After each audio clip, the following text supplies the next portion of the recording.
जनवरी माह के भंडारे में हजूर पिताजी कर रहे हैं सभी सासंगत की वे मांगे पूरी जो हजूर पिताजी हमेशा से ही सभी सासंगत के ऊपर रहमत की वर्षा करने के लिए जाने जाते हैं। जी हाँ सासंगत जी, धन धन सदगुरु तेरे सदगुरु जी की प्यारी सासंगत जी, आप सभी का आपके अपने चैनल NKP सिंह व्लॉग में बहुत बहुत स्वागत है। सासंगत जी, आप सभी सासंगत को बहुत बहुत बधाई हो, क्योंकि यह जो पावन भंडारा है सभी सासंगत के ऊपर हजूर पिताजी रहमतों की वो वर्षा कर रहे हैं जिसका सभी सासंगत बेसब्री से पूरे साल इंतजार करती है। क्योंकि सासंगत जी, आपने देखा होगा हजूर पिताजी हमेशा से ही वह काम करते आए हैं जो सभी सासंगत हजूर पिताजी से तड़प कर अरदास करती है, कबूल करवाने की कोशिश करती है, और वो जायज़ मांग जो भी हजूर पिताजी से पूरी करने की कोशिश करते हैं जो सभी सासंगत हजूर पिताजी से करती है। तो सभी सासंगत के लिए बहुत बड़ी अपडेट, बहुत इंपॉर्टेंट जानकारी के साथ इस वीडियो पर हम आए हैं। तो सभी सासंगत से हाथ जोड़कर विनती करना चाहते हैं,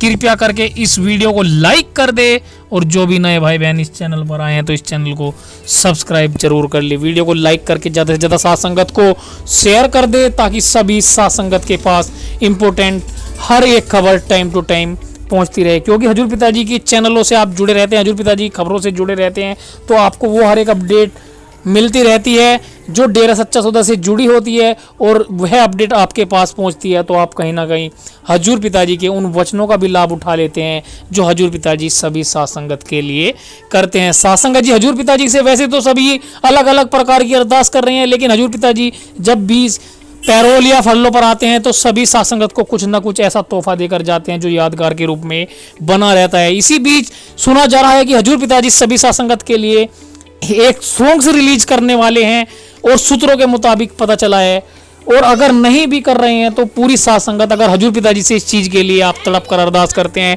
तो हजूर पिताजी सभी सासंगत के लिए यह भी पूरी जरूर करेंगे। जी सासंगत जी, अगर आप भी चाहते हैं कि हजूर पिताजी सभी सासंगत के लिए वो प्रोग्राम करे, या तो कोई भजन रिलीज करे या कोई गाना रिलीज करे जो हम सभी सासंगत उस गाने को निहार कर अपने जीवन में कुछ आनंद अनुभव कर सके और उनसे कुछ सीख ले सके। क्योंकि हजूर पिताजी जब भी कोई सॉन्ग्स रिलीज करते हैं, कोई फिल्म बनाते हैं, कोई भी कदम उठाते हैं, तो हजूर पिताजी का वो कहीं ना कहीं समाज की सीख के लिए होता है। सासंगत जी, अगर आप भी मन में सवाल उठ रहे हैं कि हजूर पिताजी हमारे लिए एक प्रकार से कुछ ना कुछ इस भंडारे पर तोहफे के रूप में दे, या तो क्योंकि हजूर पिताजी फिल्म रिलीज करते थे तो हमारे जीवन में एक तरीके से ऐसे बाहर आ जाती थी जैसे जीवन में कोई नई दिशा मिल गई हो। उसी प्रकार से हजूर पिताजी को काफ़ी टाइम हो गया है कि हजूर पिताजी ने कोई भजन रिलीज नहीं किया। अगर आप भी हजूर पिताजी से भजन रिलीज करवाने के लिए चाहते हैं तो सभी सासंगत से हाथ जोड़कर विनती करना चाहते हैं, कृपया करके आज से आपको तड़प पर अरदास करना है, हजूर पिताजी से बोलना है, ताकि सभी सासंगत हजूर पिताजी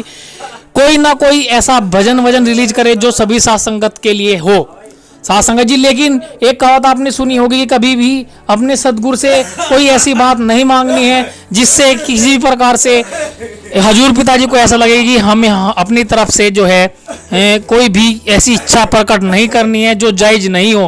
क्योंकि आपने देखा होगा, एक कहानी सुनी होगी, एक लकड़हारे वाली, एक लकड़हारा जब किसी नदी के किनारे चढ़कर पेड़ के ऊपर से लकड़ी काटता है तो उसकी लोहे की कुल्हाड़ी पानी में गिर जाती है। सासंगत जी, बिल्कुल बात वहीं पर सेट बैठ रही है कि अब हजूर पिताजी हमेशा से ये बात बोलते हैं, हजूर पिताजी से सिर्फ हजूर पिताजी को ही मांगना है, परमपिता परमात्मा से सिर्फ परमपिता परमात्मा को ही मांगना है। कोई भी आलतू फालतू की चीज़ अगर आप मांगते हैं, अगर आप परमपिता परमात्मा को मांगते हैं तो उसमें सब कुछ दुनियावी हर एक चीज़ आ जाती है। उसी प्रकार से जब एक लकड़हारा नदी के किनारे पेड़ पर चढ़कर लकड़ी काटता है तो उसकी कुल्हाड़ी नदी में गिर जाती है, और नदी में से जैसे ही जली परी निकल कर आती है तो सबसे पहले वह सोने की कुल्हाड़ी लेकर आती है और उस ईमानदार लकड़हारे से पूछती है कि क्या यह कुल्हाड़ी तुम्हारी है। तो ईमानदार लकड़हारा बोलता है कि नहीं, यह मेरी कुल्हाड़ी नहीं है। जी हाँ सासंगत जी, बिल्कुल बात वहीं से निकल कर आ रही है। हजूर पिताजी जो बात बोलते हैं कि आपको परमपिता परमात्मा को परमपिता परमात्मा से ही मांगना चाहिए, उसी प्रकार से वह जब दूसरी डुबकी लगाती है जल परी तो वह दूसरी कुल्हाड़ी लेकर आती है जो चांदी की होती है, और चांदी की कुल्हाड़ी लेकर आती है। उसके बाद लकड़हारे से पूछती है कि क्या यह कुल्हाड़ी आपकी है, तो उसके बाद वह लकड़हारा बोलता है नहीं, यह कुल्हाड़ी मेरी नहीं है। और तीसरी बार जब वह कुल्हाड़ी लेकर आती है तो उस लकड़हारे की ही वह कुल्हाड़ी लेकर आती है जो लोहे की बनी होती है। तब लकड़हारा से वह ईमानदार से पूछते हैं क्या यह कुल्हाड़ी तुम्हारी है, तब लकड़हारा बोलता है कि हाँ, यही मेरी कुल्हाड़ी है। तब उसको एहसास होता है कि यह बहुत ईमानदार लक्कड़हारा है। उसके बाद वह लक्कड़हारे से बोलती है कि लो अब आप तीनों कुल्हाड़ी रख ली। उसी प्रकार से परमपिता परमात्मा से अगर आप सही अरदास करते हैं, सही दिशा में रहकर ईमानदारी से जायज मांग पूरी करते हैं, तो वह आपकी मांग जरूर पूरी करता है जी। तो हजूर पिताजी से आप बिना कोई मांग किए इसी प्रकार से परमपिता परमात्मा के मन में जो सवाल सभी सासंगत के लिए उठ रहे हैं, तो आपको उनके ऊपर ही छोड़ देना है कि हम तो आपके साथ है। हजूर पिताजी को लेकर कुछ लोग यह भी सवाल उठाते हैं कि हमेशा से यही बात बोली जाती है कि अब हजूर पिताजी परमानेंट आएंगे, लेकिन आएंगे तो कब आएंगे? जी हाँ सासंगत जी, वो मालिक सदगुरु जो भी कार्य कर रहा है समाज के भले के लिए ही कर रहा है। जो भी उनके मन में चल रहा है वो समाज के भले के लिए ही चल रहा है। जब भी उचित समय होगा हजूर पिताजी सभी सासंगत के बीच में आएंगे। अभी फिलहाल हजूर पिताजी से कोई भी आपको मांग नहीं करनी है। हजूर पिताजी की रजा में आपको राजी रहना है, क्योंकि जब आप सदगुरु परमात्मा की रजा में राजी रहते हैं तो वह सब कुछ आपको दे देता है जो आप सोचते हैं, बल्कि उससे भी बढ़ चढ़कर आपको जो है मिल जाता है। तो सभी सासंगत के लिए कुछ हजूर पिताजी के इंपोर्टेंट वचन भी लेकर आए हैं। तो सभी सासंगत से हाथ जोड़कर विनती करना चाहते हैं, कृपया करके अगर आपको कुछ भी आज की वीडियो में समझ आया तो आपको वीडियो को लाइक करके सहमति प्रदान करनी है, और जो भी कुछ आपको हमारी बात कुछ आपको गलत लगी हो तो कमेंट बॉक्स में जरूर बताएं। सभी सासंगत के लिए इंपोर्टेंट वचन लेकर आए हैं।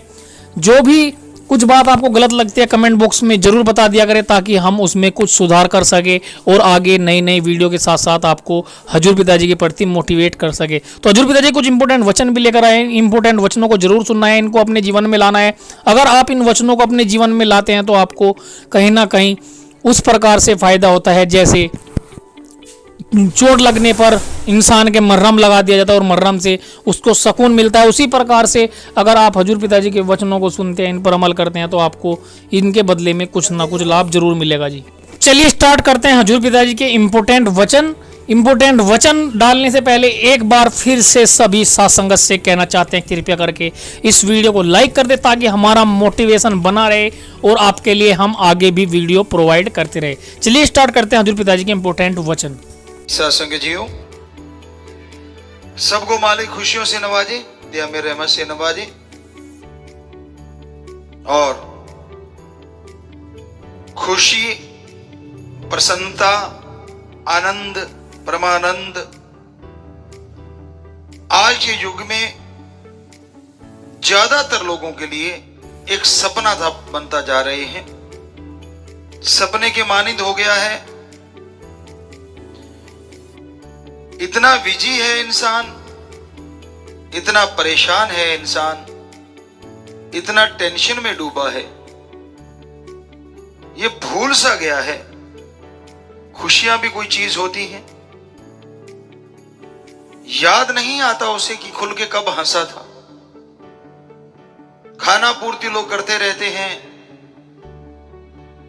ऊपर ऊपर से ढाके भी लगाते रहते हैं। लोगों ने बड़ी कोशिश की, अच्छा प्रयास किया। कई शहरों में इसके क्लब बने हैं, वो सामने खड़े होके अजीबोगरी मुंह करके या हा हा हा हु करते हैं, ताकि दूसरे लोग भी उनको देख के हंसे। नेचुरली किसी को हंसता देख के थोड़ा हंसी आ जाती है, लेकिन जब तक अंदर खुशी नहीं होगी, वो बाहर की खुशी वो मायने नहीं रखती। अंदर की खुशी, आत्मिक खुशी आज गायब सी होती जा रही है। आत्मिक शांति, आत्मिक प्रसन्नता लाने के लिए परमपिता शास्त्र नाम शाह मस्तान जी दादा रहबर ने यह सच्चा सौदा बनाया, चलाया कि टेंशन फ्री रहो, दिमाग पे बोझ ना लो, ज्यादा सोचो ना, चलते बैठ के लेट के काम धंधा करते ओम हरि अल्लाह वाहिगुरु गॉड खुदा रब को याद करते रहो, तो आप अपने गम को गलत कर पाएंगे, टेंशन फ्री हो पाएंगे, संतुष्टि अंदर ले आएंगे। तभी मालिक की कृपा दृष्टि के लायक आप बन पाएंगे। तभी सच्ची प्रसन्नता, सच्चे आनंद का अनुभव होगा। वरना तो खोखली हंसियां हो गई हैं, दिखावा हो गया है, या फिर गंदी सोच के साथ लोग किसी को देख के हंसते हैं, मुस्कुराते हैं। अदरवाइज नेचुरली मुस्कुराना बड़ा मुश्किल हो गया है। काम धंधे का बोझ है, बिजनेस व्यापार का बोझ है, बेरोजगारी का बोझ है, और इंसान के अंदर इन सारी चीजों ने एक तूफान खड़ा कर रखा है। बचपन से लगता है कपड़ा लत्ता खिलौना कहीं देखता है, उसका बोझ महसूस करता है कि मेरे पास क्यों नहीं। धीरे धीरे बढ़ता जाता है, इच्छाएं भी बढ़ती चली जाती हैं। तो क्या बचपन से ही अपने आप को कंट्रोल करने का तरीका सीखना चाहिए?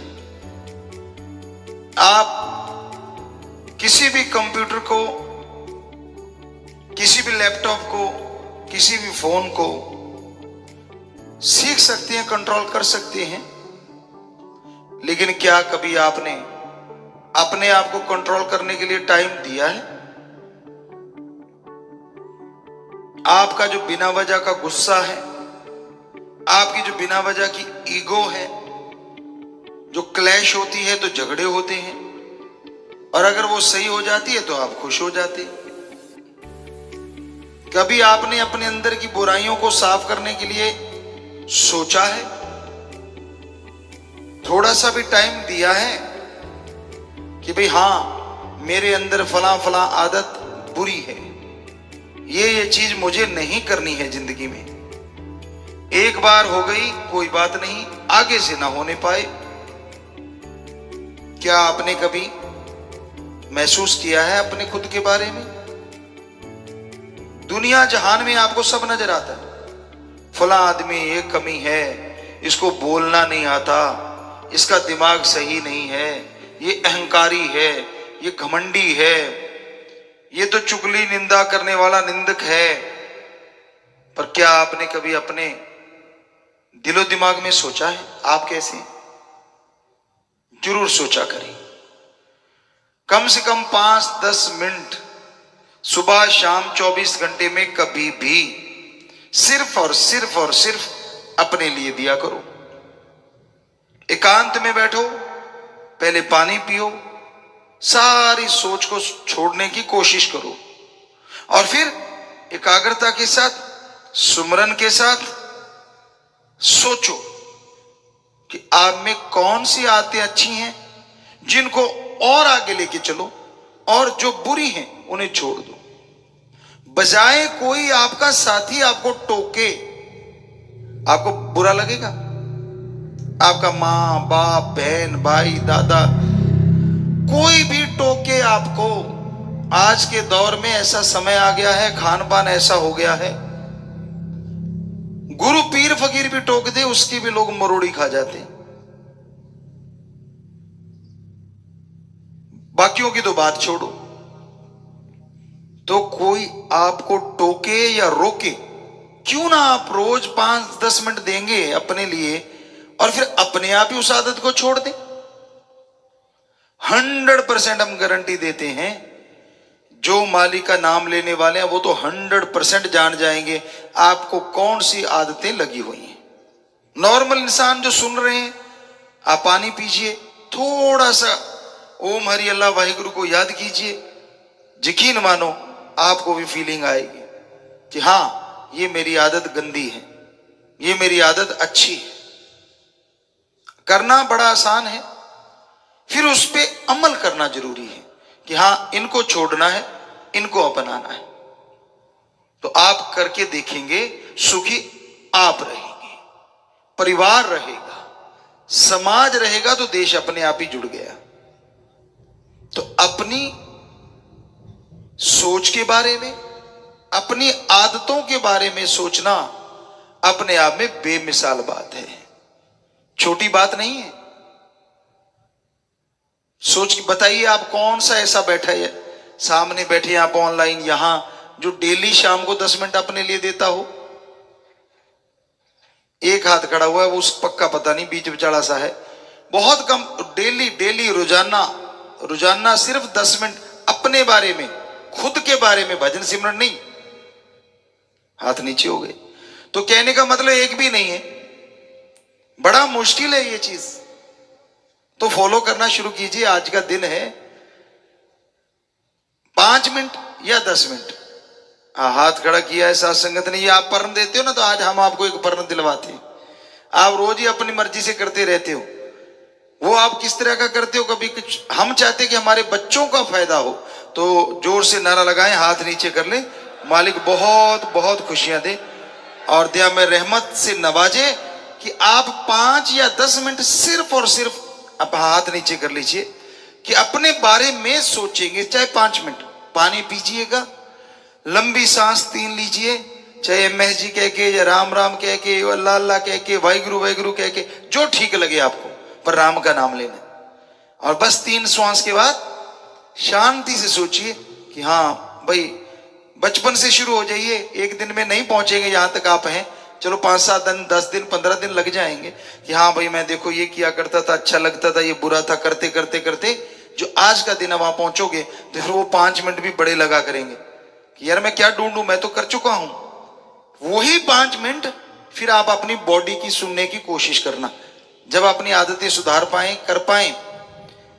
हर आदमी की बॉडी आदमी के लिए डॉक्टर होती है। हमसे लिख के ले लो, चाहे कुछ भी आप गलत करते हो आपको रोकेगी, कुछ भी गलत खाते पीते हो आपको रोकेगी, कुछ भी बॉडी पे ओवरलोड होता है आपको रोकेगी कि नहीं इतना मत कर, ये गलत है। उसकी सुनना सीख जाओगे उस 5-10 मिनट में। और यकीन मानो, जो अपने शरीर की सुनने लग जाता है आत्मिक तौर पे, वो अच्छी तरह से शरीर को तंदुरुस्त रख पाता है। आप खाना खाने बैठे, आपको याद आ जाएगा, खाना खाने बैठे होंगे कभी कभी, बड़ा टेस्टी लगा होगा, और देख तेरे की 2 की जगह तीसरी रोटी की जब कुछ कौर खा गए होंगे, रोज 2 खाते हैं, तो अंदर से जरूर आएगा बस कर, गड़बड़ हो जाएगी। पर अब एक दिन में क्या होता है, चल भाई बॉडी की सुनी नहीं, और फिर डकार से मारता रहता है, गैस छोड़ता रहता है, या फिर उल्टियां आ जाती हैं, या फिर लूज मोशन हो जाते हैं, या फिर नींद नहीं आती, करबटे बदलता है। होता है कि नहीं होता? सच बताइएगा। कभी कभार जी होता है, सब कह रहे हैं कि हाँ जी ऐसा होता है, तो हाथ नीचे कर लें, होता है, बाकी होता है। तो इसलिए हम चाहते हैं कि उस ओम हरि अल्लाह राम की औलाद आपको धर्मों की साइंस सुना रहे हैं। ये धर्मों की साइंस कहें तो आसान रहेगा, क्योंकि निकली साइंस धर्मों में से है। धर्म महासागर है और साइंस एक निकली हुई नदियां है। तो आप अपनी बॉडी की सुनने लग जाएंगे, और यकीन मानिए बॉडी यही कहेगी कि जब आप 3 रोटी खाते हैं, 2.5 खाने के बाद जब आप अच्छी से सुनने लग जाएंगे तो कहेगी ठीक है इतना कर रख ले। और जो आदमी थोड़ी सी भूख रख लेता है, यकीन मानो वो ज्यादा तंदुरुस्त रहता है। जो ओवर खा लेता है उसको मुश्किल, जो थोड़ा कम खाता है उसको फायदा रहता है। तो ये 5-10 मिनट बेपरवाह जी रहमत करें। ओम हरि अल्लाह राम गौड़ खुदा वाहिगुरु आप पे कृपा करें, आपको हिम्मत दे कि आप अपनी बॉडी को सही ढंग से चला सकें। और जिसकी बॉडी शरीर तंदुरुस्त है उसके विचार भी तंदुरुस्त हो जाया करते हैं। और विचार ही तो तंदुरुस्त चाहिए आज के टाइम में।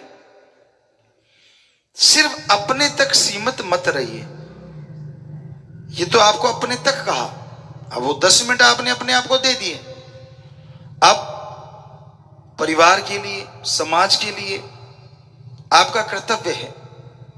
परिवार में बाल बच्चे, जीवन साथी, कोई तो परिवार के मेंबर आपके साथ हैं, तो उनका पेट भरना कर्तव्य है, एक फर्ज है कुदरत की तरफ से। जैसे आप मुनकर नहीं हो सकते, इनकार नहीं कर सकते। ये इंतजाम हो गया, वैसे आदमी को चाहिए क्या? बुरा ना मनाइएगा। कई बार सुनने में आया फला के जहां सोने की बनी हुई टॉयलेट है, टॉयलेट सीट लगी हुई है और वो सोने की बनी हुई है, तो क्या उसमें मोती गिराएगा? नहीं ना। आनी तो वो गंदगी ही है जो शरीर में से निकल के आनी है। चाहे वो 2 ईंट रख के पुराने जमाने में बच्चे की बैठा करते थे, बैठाया करते थे, तब भी वही चीज है। तो क्यों ना, हम उनको कुछ नहीं कहते भाई, चाहे सोने की जगह हीरे वाली पे बैठो, हमें क्या लेना। पर हमारा कहने का मकसद है, खानी तो आपने रोटी, पेट ही भरना है ना। तो क्या गरीब आदमी पेट नहीं भरता? क्या वो मजबूत नहीं होता? क्या उसका शरीर स्ट्रांग नहीं होता? होता है ना। बल्कि वो ज्यादा वर्क करता है, उसका ज्यादा मजबूत होता है। असलियत में थोड़ी एक्सरसाइज भी ऐड करनी चाहिए बॉडी के लिए। और खाने पीने का सामान आ गया, रहने का मकान आ गया, पहनने के कपड़े हैं, बैठने के लिए गाड़ी, कार, स्कूटर, साइकिल, जो भी है साधन आ गया, तो क्या आपका फर्ज नहीं कि बाकी समाज के लिए भी आपको सोचना चाहिए? कुछ ऐसे भी होंगे, हमने अपनी आंखों से देखा था, एरिया का नाम नहीं बताएंगे, अपने देश में यहां मिट्टी को कूट के घास डाल के रोटी बना के वो लोग खा रहे थे। मिट्टी की रोटी, मिट्टी के तवे पे, और 4 ईंट ऐसे, 2 पीछे 6, और ऊपर तवा मिट्टी का रख के, और उसके ऊपर वो घास कूट के मिट्टी में, और उसको कूट के पका के, और बच्चे खा रहे थे। घास ज्यादा था, मिट्टी कम। तो आप जब बताइए, क्या आप उससे गरीब हैं? आप तो स्वर्ग में रहे। इन एरियो में रोटी खाने को बढ़िया मिल रही है, पहनने को कपड़े और सारा कुछ है। तो आपका फर्ज बनता है, अगर आप में इंसानियत जिंदा है, कि दूसरों के लिए भी सोचें। इसलिए कमाओ, खूब कमाओ, पर हमारे अकॉर्डिंग 15% से लेके 25% तक। अगर आप 14 ही बड़े हैं तो 25, नहीं तो 15, 10, जितना भी आपका ठीक लगे, आप दूसरों के लिए, यानी अपने शरीर को छोड़ के, परिवार को छोड़ के, उनके लिए जो जरूरतमंद हैं, अपने घर में पैसा निकाल के जरूर रखा करो।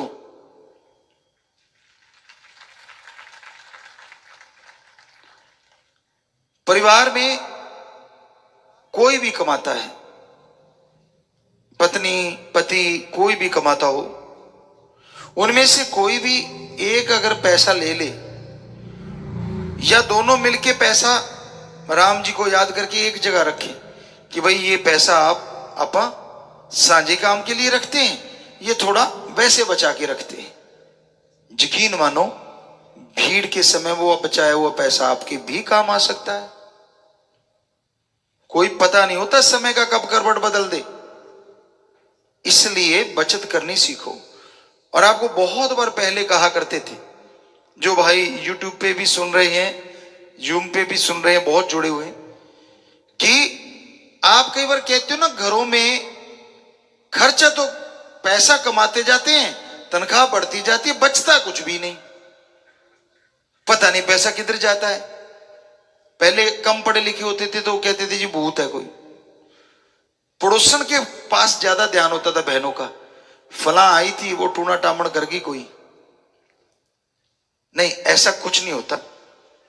आप एक डायरी लगा लीजिए। आजकल तो आप फोन पे नोट बनाते हैं, पर हम नहीं चाहते। हमारे अकॉर्डिंग तो आज भी डायरी सेफ है, आपके डिवाइस सेफ नहीं है। आप मानो ना मानो, वो आपकी इच्छा है। एक छोटी सी डायरी हो, डेली के खर्चे लिखो उस पे, 1 महीने में पता लग जाएगा पैसा जाता कहां है। बात ही कुछ नहीं। ये बेपरवाही नहीं, उस बॉडी में भी हमने आपको बोला था बहुत साल पहले। तो ये भी जरूर सत्संगी या सारे जो सज्जन कर सकते हैं, जो कहते हैं ना हमें पैसे का पता नहीं लगता किधर उड़ गया, हम आपको गारंटी देते हैं महीने बाद आपको पता चलेगा। सारी फैमिली बैठ के सोचना कि ये डंगा गलत कर रहे हैं और उसको अवॉइड कर देना, यकीन मानिए घर में लाभ आना शुरू हो जाएगा। तो बच्चे हाथ खड़ा कर रहे हैं कि जी हाँ हम तो डायरी लगाएंगे जी। तो आशीर्वाद मालिक और खुशियां दे, नारा लगाओ, हाथ नीचे कर लो। बढ़िया बात है, ये आपके ही फायदे के लिए। संतों का काम ही दूसरे के लिए जीना है, अपने लिए भी जीना पड़ता है ताकि शरीर को अच्छा सा बना सके, ताकि आपकी सेवा कर सके। लेकिन वो ये नहीं होता कि कोई दिखावे के लिए है या कुछ और, ऐसा कुछ नहीं होता। सिर्फ इसलिए कि मजबूत रह के ही बॉडी ज्यादा सेवा कर सकती है, ज्यादा जगहों पे जाया जा सकता है, बोला जा सकता है।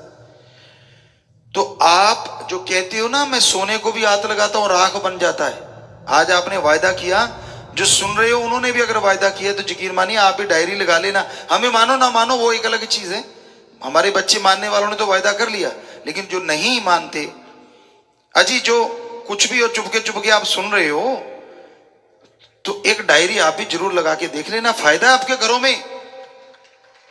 सच कह रहे हैं आपको, ये हमारा आजमाया हुआ है। जब हम आश्रम में आए थे 90 में, तो उसके बाद वो कागजात वहां से लाए गए, तो यहां बिटिया ने भी देखे होंगे, वो छोटे छोटे कागज थे और हमारी डायरियां थी।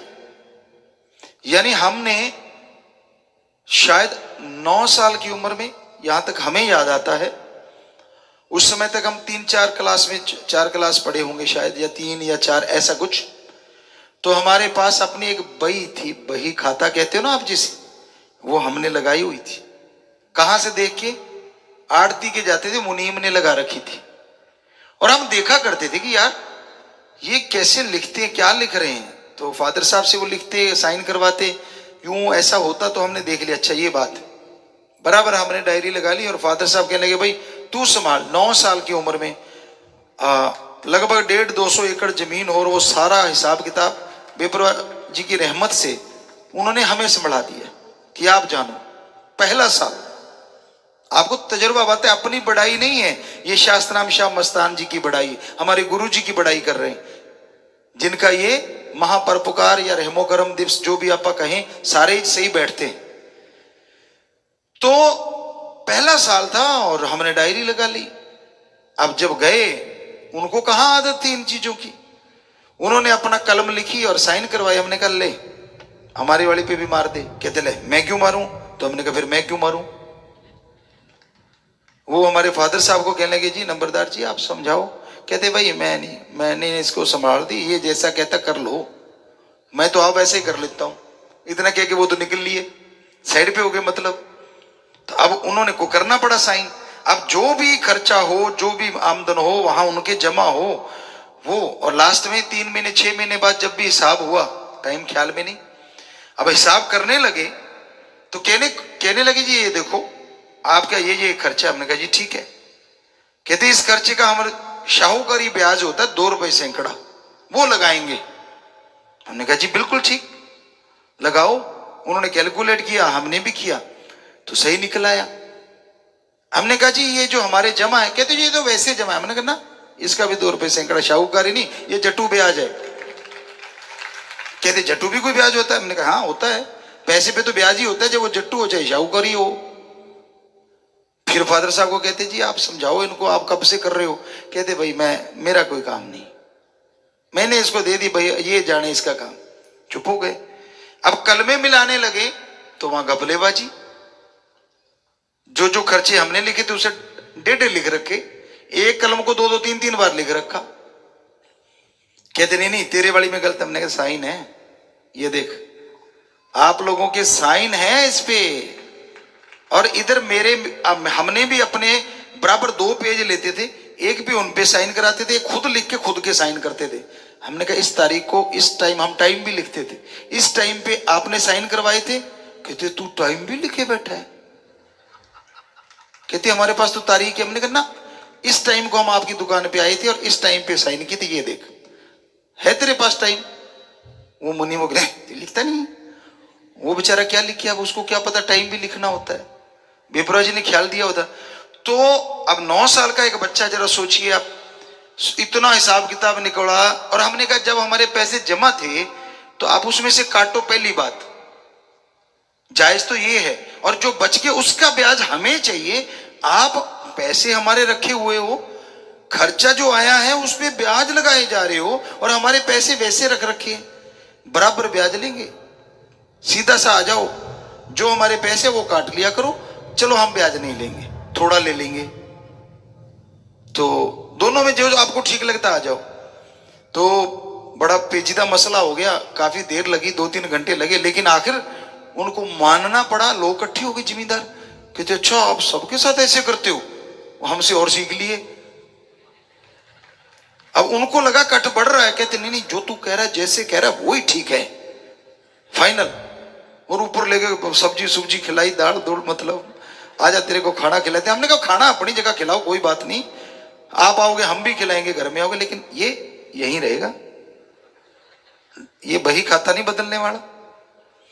तो उसकी इतनी चर्चा फैल गई, आप चाहे पूछ ले उस टाइम के बुजुर्ग होंगे वहां जाके कभी भी आसपास के इलाकों में, कि एक नंबरदार का लड़का है, 9 साल का है सिर्फ, और उसने मुनीमों के छक्के छुड़ा दिए भाई। क्यों? ये चर्चा फैल गई। और जो किसान आए हुए थे उन्होंने भी बहियां लगा ली। वो हमें कहते, फादर साहब के साथ ही बैठे थे खाना, जब कई महीनों बाद आए, 1-2 महीने बाद, कहते नंबरदार जी बड़ा आपका लड़का वो है। कहते क्या है? बहुत तेज है। कहते क्या तेज है? कहते यार हमें नुकसान हो गया, वैसे बहुत ज्यादा पता नहीं क्या बनेगा, ये तो राम जाने। कहता अब हर जिम्मेदार बही साथ लेके आता है। पहले हमारी एक बही होती थी, अब हमारे दुकान में 15 बहियां हो जाती हैं, जब 15 लोग आ जाते हैं। हर किसी के पास बही, अपने काख में दवाई, अब बाकी तो थैले में आते हैं। जिम्मेदार किसान बेचारा जैसा है वो काख में दवाई, कहते ये देखिए अरे भाई लिख इस पे, फिर मैं तेरे पे लिखूंगा। तो कैसे कोई ठगी मारेगा, और आप कैसे खर्चा ओवर कर लोगे? आप तो याद नहीं करते ना समोसे रात को कितने के खाए आए। हम 1 रुपए का ब्रश, उस समय आता था टूथ ब्रश, 73 की बात है या 74 की, जब हम थोड़ा पढ़ना सीखे तभी से लिखते थे। आदत बेपरवाही जाने उन्होंने क्या ख्याल दिया, हर चीज इस टाइम पे हमने फलान दुकान से ब्रश लिया, यहाँ पे चाय पीने गए, ये इतने लोग साथ थे। तो जब वो डायरी देखते तो हर कोई दंग रह जाता कि ये तो हर पल की खबर है इसमें। तो आप लिख के देखना, वो तो आपकी याद ही नहीं होता, चलते चलते कितने खा गए। वो कहते ले ये भी कोई लिखना है, ये भी पैसा है। वो ताई की दुकान थोड़ा, आजकल तो ताऊ भी ना दे शायद, वो भी कहेगा मेरा लगा खर्चा तो दे ही दे बेटा। पुराने जमाने में होता था कि चलो रिश्तेदारों में कोई आ गया दे देते थे। आजकल तो यार दोस्ती में भी नहीं छोड़ते। काफी समय से हमने देखा है, कपड़ा खरीदने जाते या कुछ सामान खरीदने जाते तो वो पता चला क्या रेट है भाई, कहते जी 200 रुपए मीटर है, 100 रुपए मीटर है। बड़ी चीज होती थी, वैसे 40-50 रुपए मीटर भी बहुत बड़ा होता था 75 में, तो 74 में। तो अब मान लिया, अभी देखा कि ये तो यार अपना जान पहचान वाला, बहुत क्या रेट है, जो आम जनता को दिया था कि यार ये 50 रुपए है, 40 रुपए है, चल यार तू अपना बंदा है, तेरे को 30 लगा दूंगा। आया कितने में? 15 रुपए मीटर, 10 रुपए का सामान 50 में बेच रहा है, तेरे को कितने में दे दिया? 30-35 में। तू खुश, मेरे को 15 छोड़ दिए, वो खुश, चल 15 कम आए, बाकी बच कितने गए? 10-15 का ही है, 20 रुपए तो फिर भी बचा ले गया। तो उसका तो कुछ नहीं कर सकते आप, दिमाग लगाना पड़ता है। अगर हो सकता बहुत कुछ, अगर ट्राई करो, एक ही जगह नो, पर आप हिल के राजी नहीं होते। दोस्त बनाए होते सबने, ये दुकान वाला मेरा दोस्त है, वो वाला दोस्त है हमारा, हमने नहीं ऐसा कर रखा था, पर आप तो करते हैं। वो मिठाई की दुकान वाला, यार आओ जी बैठो जी, क्या पियोगे, पानी पियो जी, इतने में आपका दोस्त हो गया। उसको ये है कि ये ग्राहक मेरा पक्का हो गया। तो कोई भी चीज लेते हैं कहीं से भी, वो चाहे किसान से लो या दुकान से लो, ठोक बजा के लेनी चाहिए, ट्राई करके लेनी चाहिए। क्यों? आपका पैसा है, मेहनत का। ज्यादातर लोग इसीलिए नहीं सोचते क्योंकि पैसा टेबल के नीचे वाला होता है, वो किधर से भी निकल जाए क्या फर्क पड़ता है, फिर आ जाना है। पर जो मेहनत की कमाते हैं ना, पसीने छूट जाते हैं जब पैसा कमाना पड़ता है। और उस पसीने में जो पैसा कमाया जाता है वो पछता भी नहीं दूसरे की, अगर कोई ज्यादा ठगी मार जाए। ये भी हमारी आजमाई हुई बातें जिंदगी की, बहुत देखा है हमने लोगों को ऐसे करते।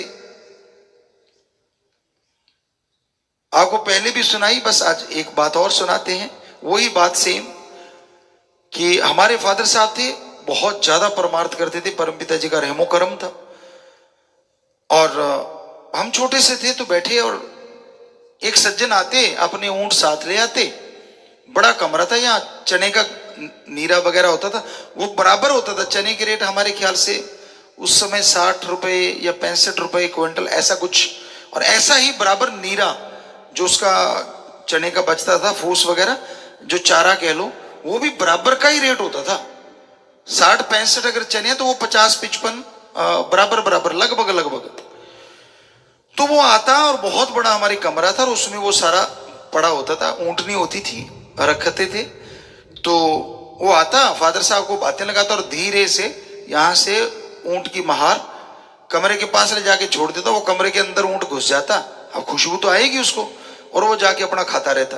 हमने 1 दिन देखा, 2 दिन देखा, 3 दिन देखा, 4 दिन देखा। हमने कहा अच्छा ये तो बड़ा चालाकी कर रहा है, और बातें ऊंट पटांग, कोई मतलब नहीं बातों का।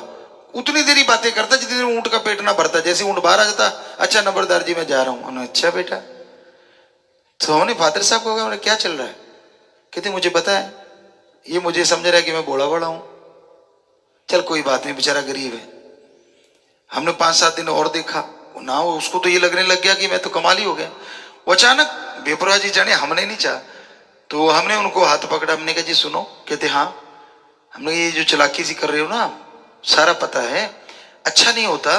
हमारे फादर साहब हाका लाल की खाने वाले हैं और हमने ग्रंथों में पढ़ा है 7 साल की उम्र रही होगी। हमने कहा हमने ग्रंथों, क्योंकि इंटरेस्ट था ग्रंथों में, घर में ग्रंथ थे, पवित्र गीता थी, श्री गुरु नानक देव जी की जन्म साखी थी, तो दोनों पढ़ा करते। पहले हमें पवित्र गीता हाथ में आई थी, तो हमने कहा हमने पढ़ा है उनमें कि भाई जो मेहनत की करते हैं ना, उनका किसी के पचता नहीं। तो हमने कहा जी आपके बुजुर्गों कहीं आपके ऊंट के बिना पचत हो, क्यों खिलाते हो आप? नहीं नहीं नहीं, नहीं वो तो ऐसे मार चूट की मैं तो को नहीं करूं, यहाँ निकल गया हाथ में। अच्छा यहाँ निकल के हमें पकड़ा। हमने कहा भी बांध देते, सामने घूंटा हिल के दिखाए। तो बेचारा थोड़ा सा ऐसे से हो गया और चला गया। वो राम की करनी ऐसी हुई, कुछ दिनों बाद ऊंट मालिक के पास आ गया नंबरदार जी, मतलब हम भी खड़े थे वहीं। तो भाई आपके बेटे ने बोला ऐसा ऐसा बोला था मुझे, तो सच में ऊंट ऊपर चला गया। तो मेरे फादर साहब कहने लगे बोलो क्या गलत कहा था? यही कहा था ना कि मैं हक्का लाल की खाने वाला हूं। पहले दिन से तू आया, क्या मेरी आंखें नहीं है क्या? तूने महार जानबूझ के निकाल के छोड़ दी कि ताकि ऊंट हरा नीरा चारा खाता रहे। अरे तू मांग के ले जा, मैं कौन सा रोकता हूं? गठड़ियां भर भर के ले जाता घर में और खिलाता रहता, वो अलग बात थी। अब तू चालाकी करके ठगी मार के मेरे साथ खाने जा रहा है। तो कहती मेरा बेटा जब कह रहा था मैं सुन रहा था। क्या कहा था? गलत कहा था क्या? कहता नहीं गलत तो नहीं। कहते यही कहा था ना कि भाई मेहनत के करने वालों की के साथ ठगी बेईमानी नहीं करते होते, वरना वो पचता नहीं। कहते हाँ कहा तो ऐसे ही था। तो अब तू बता, क्या तू ठगी कर रहा बेईमानी या अनजाने में हो रहा था? अगर अनजाने में हो रहा था फिर उलाना क्यों देने आया है कि मेरा ऊंट इसीलिए मर गया आपके बेटे ने कहा था? और अगर ठगी मार रहा था तो फिर बता क्यों मार रहा था? कहता जी मन्ने करो माफ, बात सच्ची है, मैं तो चालाकी कर रहा था कि भाई नंबरदार को लगा लो बातें, ऊंट भर ले पेट और बस बात खत्म। रोज कहता, वो कहते फिर दिन भी तो कितने हो गए थे। तो कहने लगा जी गलती तो मेरी ही। बाद में बुजुर्ग ने मानी, हमें भी कहने लगा हाँ बच्चा हमारी ही गलती है ये चीज की। तो हमने कहा जी वो कोई बात नहीं, हमने कोई आपको ऊंट को ये थोड़ा कहते मर जाए, हमने कहा था पचेगा नहीं। अब क्या पता राम जी को आगे क्या मंजूर था। तो ये हकीकत एक छोटी सी चीज बताइए, ऐसी हमने सैकड़ों चीजें देखी हैं। मेहनत की करो, फिर अगर कोई आपके साथ बेईमानी या चालाकी करता है तो उसके वो पचने का नहीं है। ये सच है, हकीकत है ये। तो इसलिए धर्मों में क्या कहा है? हमारे हिंदू धर्म कहते हैं कर्म योगी, कर्मठ बनो और ज्ञान जोगी राम का नाम जपो। सिख धर्म कहता है दसा नौआ दी किरत कमाई करो और वाहिगुरु का नाम जपो। इस्लाम धर्म कहता है हक हलाल की रोजी रोटी खाओ और अल्लाह की इबादत करो। ईसाई धर्म कहता है हार्ड वर्क करो और गॉड्स प्रेयर करो।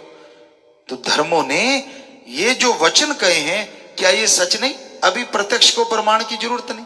और यही बात शास्त्रनाम शाह मस्तान जी दाता रहबर ने हमें पढ़ाई सिखाई, इसलिए हम बचपन में से ही वैसे करते थे जैसा सतगुरु चाहते थे। तो ये हकीकत है बच्चों। आप कई लोग ये भी कह देते हैं जी चलो मैंने ठगी मार ली, 10 रुपए की चीज 90 में बेच दी, 10 रुपए का परमार्थ भी तो कर रहा हूं, तो 70 किधर जाएंगे? वो 10 रुपए भगवान को दे के 70 का दबका मार गया भाई। 70 तो तू लिपेट गया, 10 की चीज आई 100 में बेच दी या 80 में बेच दी या 90 में बेच दी, अब 10 मालिक को दे दिए, 20 हो गए, 70 तो फिर भी कहते नहीं नहीं इतना तो चलता है। किस ग्रंथ में लिखा भाई? कौन से ग्रंथ में लिखा है कि रोज ठगी मारो, बेईमानी करो, मालिक को 2-4 रुपए चढ़ा दिया करो, बस हो गया काम? ना ना ना, ऐसे तो फिर जो तीर्थ स्थान है वो अगर आप कहते कि उसे पाप धुल जाते हैं, सारा दिन पाप करो, शाम को डुबकी मारी साफ, सुबह फिर शुरू कर लो, क्योंकि पास ही तो है, एक डुबकी ही तो मारनी है। ये आपने गलत नतीजे निकाले हुए हैं, धर्मों में कहीं नहीं लिखा ये चीज, ये आपकी बनाई चीजें हैं। तो इसलिए मेहनत की करके खाया करो, अपने लिए टाइम निकाला करो और खर्चे लिखा करो, आमदन लिखा करो। आप अपना पर्सनल टाइप सारा परिवार उसमें ऐड होना चाहिए, ताकि पता चले कौन कितना खर्चा करता है, पता तो चले। लड़ने की जरूरत ही नहीं, सामने कापी रख दो महीने वाले दिन कि देवी जी तू ये कर रही है और देवता जी तू ये कर रहा है, और देवी देवों के बच्चे क्या कर रहे हैं, उनको भी बेटा जी आजा तू ये कर रहा है। बात ही खत्म, झगड़ा किस बात का? ना वो ये कह सके कि तू फजूल खर्ची करती है, ना ये कह सके तू फजूल खर्ची करता है, दोनों का काम ही चक्कर ही खत्म। देखो झगड़ा भी खत्म हो जाएगा। एक चीज और फायदा, और कोई कह नहीं सकेगा कि कौन ज्यादा करता है कौन कम करता है, क्योंकि तो लिखा हुआ है। तो ये चीजें अगर आप करते हैं तो यकीन मानो घर परिवार में खुशियां भी आती हैं, शांति भी बनी रहती है, झगड़ों से भी मुक्ति मिलती है। तो ये होता है संतों का काम। इसमें बताओ हमें कौन सा आप कमीशन दे रहे हो? जो बातें बताई हैं आपके फायदे के लिए बताई है ना? जी जी जी, आप तो बच्चे सारे समझते हैं, हाथ नीचे रखें। तो हमारा जिंदगी का मकसद ही फायदा करना समाज का।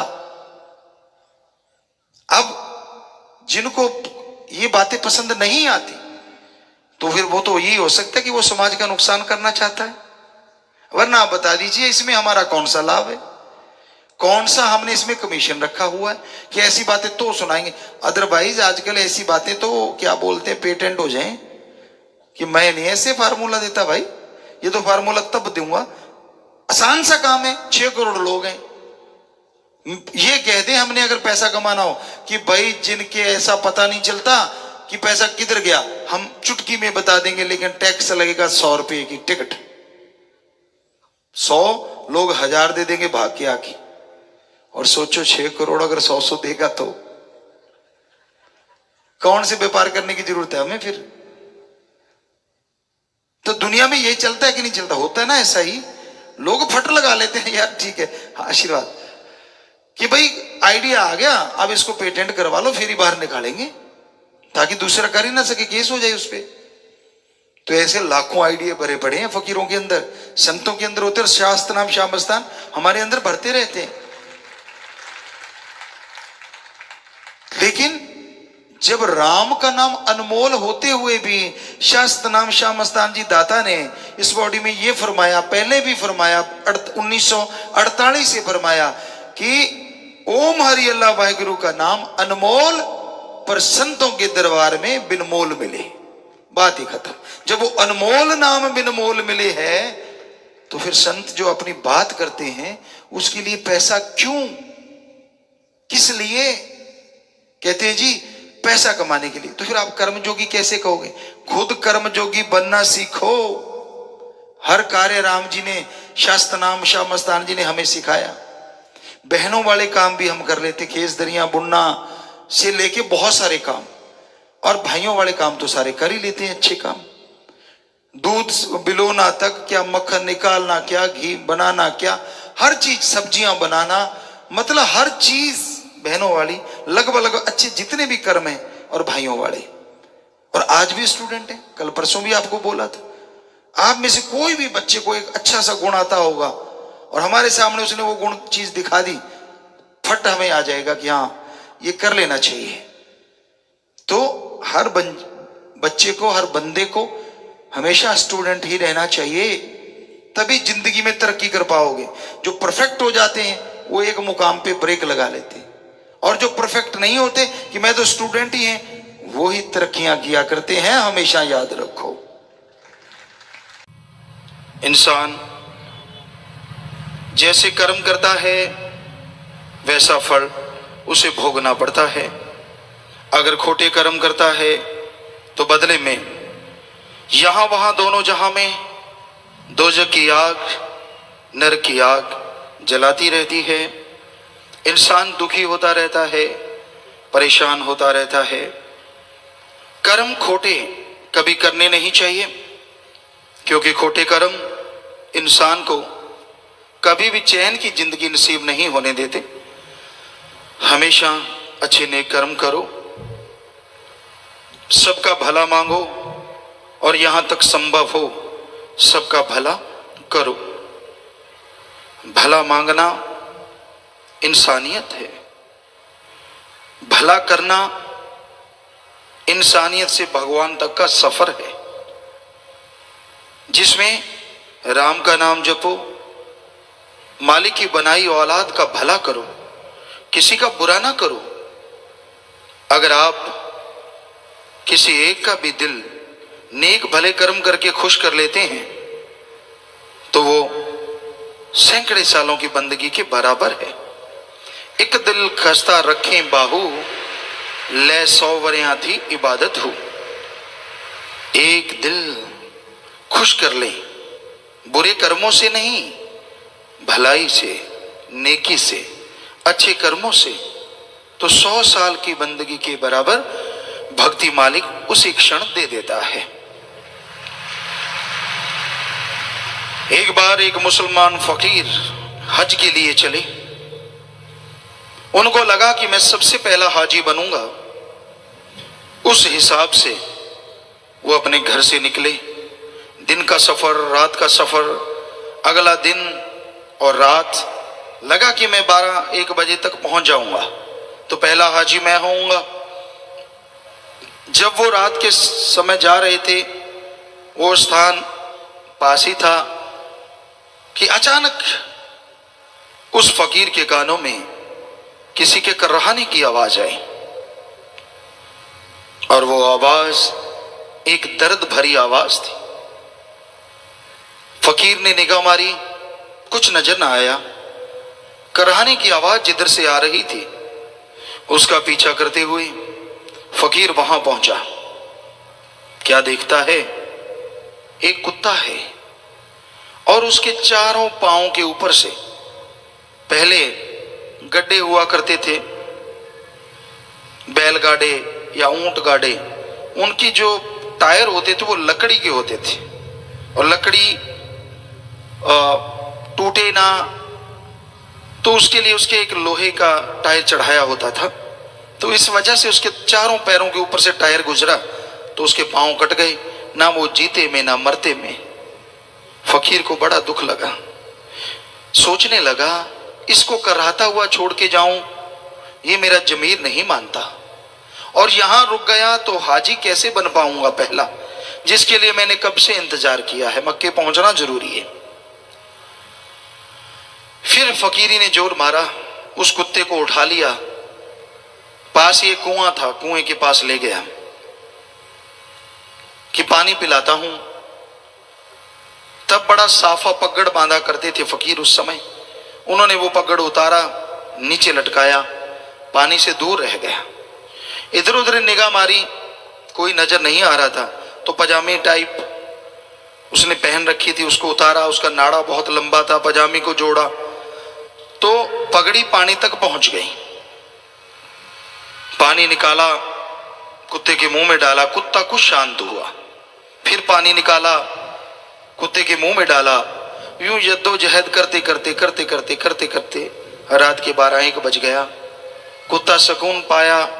कुछ देर के बाद कुत्ता मर गया, चोड़ा छोड़ गया।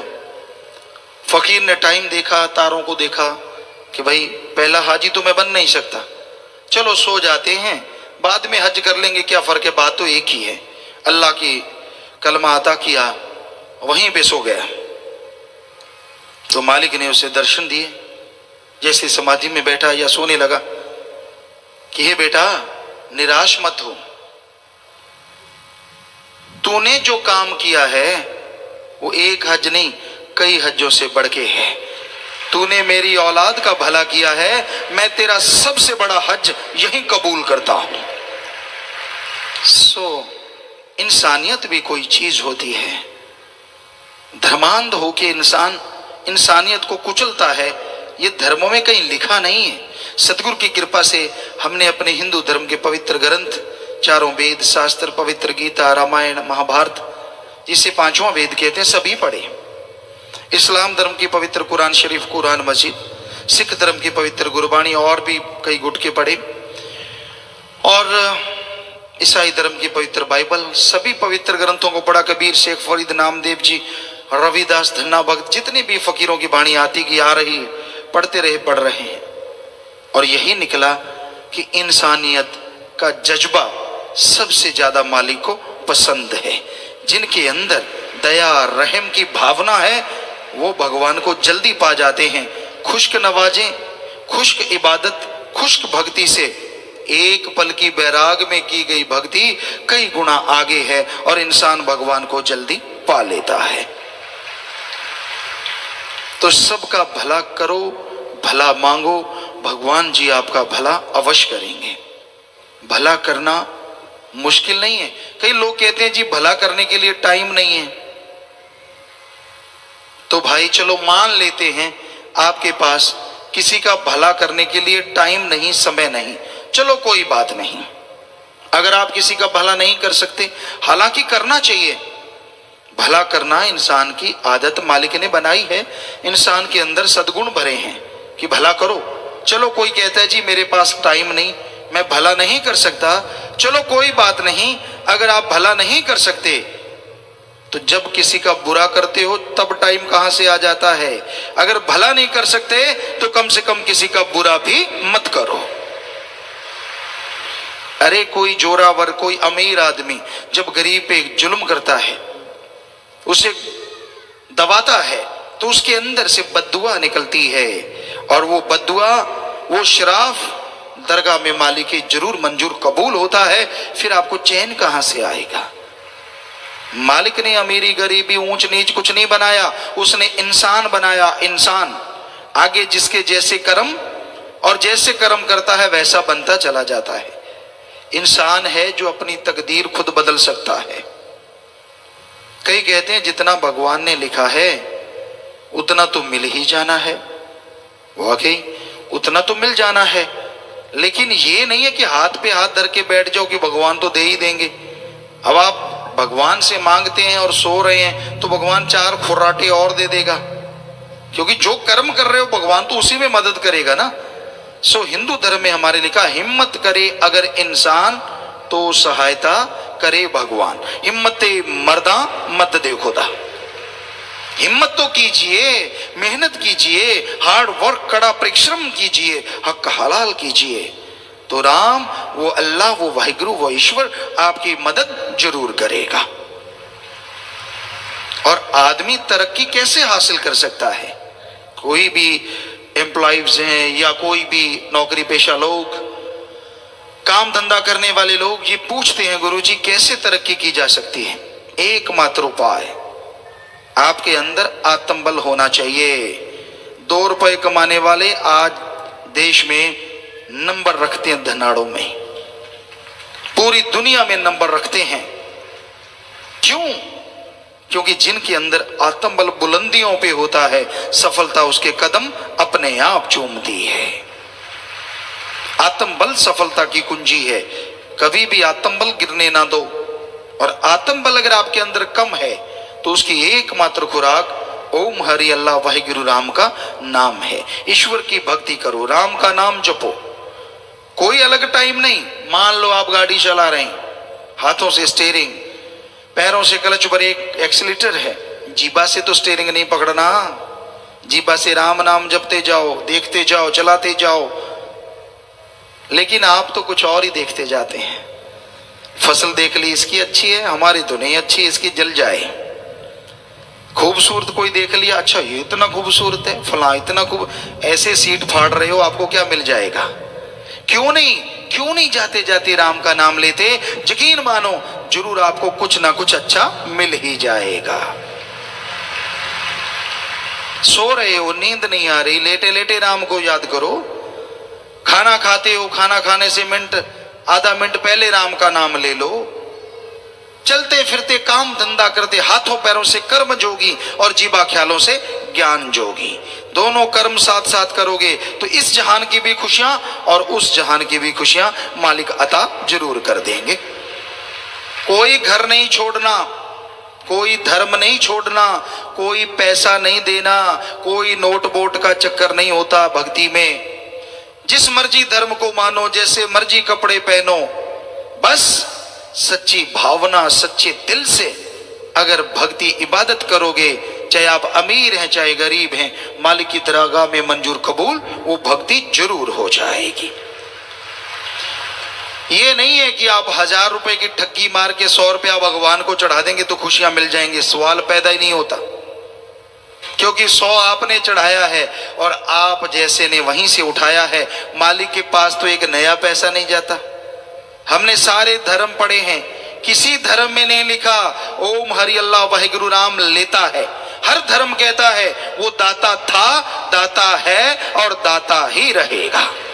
वो भगवान मंगता नहीं हो सकता, उसका तो संत भी मंगता नहीं होता, वो भी करके खाता है। संतों का शरीर है ये मांगने के लिए नहीं है। जब सब कर्म जोगी हैं तो संतों को भी करके खाना चाहिए।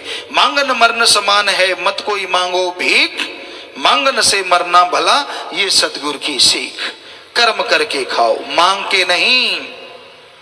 श्री राम जी, श्री कृष्ण जी अवतार हुए हिंदू धर्म में, वशिष्ठ जी ऋषि हुए, सिख धर्म के गुरु सहवान हुए, इस्लाम धर्म के पैगंबर मोहम्मद साहब हुए और ईसाई धर्म में ईसा मसीह हुए। हमने सभी का जीवन पढ़ा, सभी ने करके खाया, मांग के नहीं खाया। जब इतने बड़े बड़े महापुरुष करके खा सकते हैं तो आम फकीर को या आम आदमी को तो करके खाना चाहिए। हम भी करके खाते हैं, खेती बाड़ी कर लेते हैं, इंजीनियरिंग का हर कार्य अच्छा नेक कर्म हर सतगुरु हमसे करवा लेता है। उससे ही गाते लिखते बोलते अपना ये कपड़ा पहनते हैं, खाना खाते हैं, जद्दी जायदाद भगवान ने दे रखी है। सो उसमें जो कमाई हुई, 7 साल के थे जब से हम कमाई करने लगे, कोई भी वहां जाके देखे चारों तरफ बंजर है और उस जगह पे यहाँ हमने मेहनत की थी, सतगुरु ने ऐसा रंग लगाया, बाग बहारे हैं, तरह तरह के बाग लगे हुए। लोग कहते हैं गुरुजी आपके बाग क्यों लगे हैं, चारों तरफ तो टीले हैं, बंजर है। हमने कहा भाई कोई मेहनत ना करे तो हम क्या करें, हमने तो मेहनत की है, सारी सारी रात ट्रैक्टर चलाया करते थे और फिर 2 घंटे सो के फिर पढ़ने जाया करते थे, सतगुरु के गुण गाया करते थे। उसने रहमत कर दी, 15 एकड़ पानी लगा करता था, आज 125 एकड़ में पानी हमने लगने लगा दिया था जब 15 साल के पहुंचे। 6-7 साल से लेके 7-8 साल में सारी जमीन में पानी लगता कर दिया। सो हम अपनी बढ़ाई नहीं कर रहे, हम तो कहते हैं हर किसी को कर्म करके खाना चाहिए, किसी के मुंह की तरफ ना देखो।